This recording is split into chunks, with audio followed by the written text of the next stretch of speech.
राष्ट्रीय लोक समता पार्टी बंगाल और असम में विधानसभा चुनाव लड़ेगी।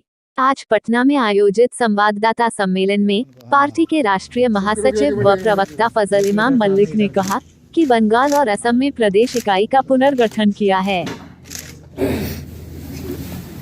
बंगाल और असम में इसी साल चुनाव होने वाले हैं। अप्रैल और मई के आसपास चुनाव होंगे। पार्टी ने अपनी असम इकाई और बंगाल इकाई का पुनर्गठन किया है। असम में भी हमारी इकाई थी और बंगाल में भी हमारी इकाई थी, लेकिन लोकसभा चुनाव से पहले दोनों इकाई भंग कर दी गई थी कुछ कारणों की वजह से। लेकिन वहां चूंकि विधानसभा चुनाव होने हैं, इसलिए असम में भी हमने अपनी नई इकाई का पुनर्गठन किया है और बंगाल में भी पुनर्गठन किया है। और जाहिर है कि इससे पार्टी को एक बड़ी ताकत मिली है। हमारे साथ असम इकाई के अध्यक्ष जिन्हें हम लोगों ने बनाया, नियुक्त किया है, हजरत अली साहब हैं, जो बदरुद्दीन अजमल साहब की पार्टी से जुड़े हुए थे, all India United democratic front उससे जुड़े हुए थे। उन्होंने हमारी पार्टी की सदस्यता ली है और उन्हें हम लोगों ने असम प्रदेश का अध्यक्ष बनाया है। इसके अलावा महागठबंधन की संभावनाओं की तलाश कर रहे हैं। असम में भी हम नए साथियों के साथ मिलकर चुनाव लड़ेंगे। ऐसी अभी तक पार्टी की कार्य योजना है। नए साल में हम लोगों ने संकल्प लिया है कि जो दवाई, कमाई, पढ़ाई, सिंचाई, कार्रवाई और सुनवाई की जो हमारे प्रमुख मुद्दे हैं, बिहार में भी उन मुद्दों पे चुनाव लड़ेंगे और असम और बंगाल में भी इन 6 मुद्दों को लेकर ही हम चुनाव में उतरेंगे। राभा जी को, वो यहाँ नहीं है, किसी कारणवश नहीं आ सके हैं, लेकिन उन्हें हम लोगों ने वहाँ का कार्यकारी अध्यक्ष बनाया है। बड़ी बात यह है कि 9 जिला में, असम में 33 जिला है, जिसमें 9 जिलों में हम लोगों ने पार्टी की इकाई को अभी खड़े कर दिया है। वहाँ वो 9 जिले हैं: बंगाईगांव, कामरूप, बरपेटा, गोलाघाट, ग्वालपाड़ा, दिरांग, जोरहाट, करीमगंज और हैलाकांडी। ये 9 जिलों में पार्टी ने अपनी इकाई को वहां खड़ी कर दी है, वहां मजबूत है। इन लोगों ने पार्टी की एक कमेटी का गठन भी करके लेकर आए हैं, लेकिन ये बाद में फिर जाके उसे वहां विस्तार देंगे कि किस तरह पार्टी आगे वहां काम करे।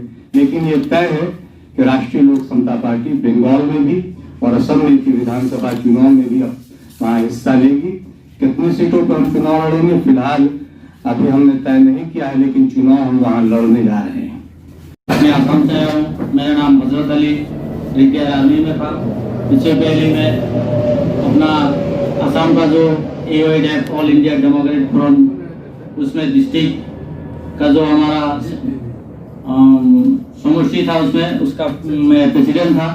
आज उसको छोड़ के मैं राष्ट्रीय लोक समता दल में जो इमाम मलिक साहब का से मैं आशीर्वाद मांगूंगा कि ये असम में जाके मैं इसका आभारी निभाऊंगा। इसके लिए सबके लिए मेरे दुआ की जरूरत है। इतना कहेगा मेरे साथ जो अपना असम का जनरल सेक्रेटरी शाहिद अली अहमद साहब हमारे साथ इधर उपस्थित है, और मैं इतना कह करके मैं आज समाप्त करता हूँ। हमारे नेता और हमारी पार्टी की ओर से किसानों के अंदर में किसान के इस एक्ट के खिलाफ में, कृषि बिल के खिलाफ में जागरूकता पैदा करने के लिए हमारी पार्टी की ओर से किसान मजदूर रोजगार यात्रा निकाली गई हुई है, जिसकी शुरुआत जगदीशपुर से बाबू वीर कुंवर सिंह की धरती से शुरू हुआ। और हम लोगों ने जगदीशपुर को इसलिए भी चुना था कि 1857 में सबसे पहले बाबू वीर कुंवर सिंह ने अंग्रेजों के खिलाफ में आजादी की लड़ाई का बिगुल फूका था और जगदीशपुर से उस कार्यक्रम को शुरू किया था। तो वहीं से, उसी धरती से हम लोगों ने किसान मजदूर रोजगार यात्रा की शुरुआत की और वहां से सभा करके हमारे नेता पप्पू यादव जी ने आजादी की दूसरी लड़ाई, जो देश के हुक्मरानों के खिलाफ हम लोग लड़ रहे हैं, इसके खिलाफ हम लोगों ने शुरू किया। अब हमारा अगला कार्यक्रम 14 जनवरी को समस्तीपुर में होगा, 15 जनवरी को औरंगाबाद में होगा और 16 जनवरी को गया में होने जा रहा है। और इन 3 जिलों में जो हमारा किसान मजदूर रोजगार सभा जो होगा, उसमें हमारे राष्ट्रीय अध्यक्ष पप्पू यादव जी के अतिरिक्त हमारे राष्ट्रीय महासचिव आदरणीय पूर्व विधायक और पूर्व मंत्रीगण भी उपस्थित रहेंगे।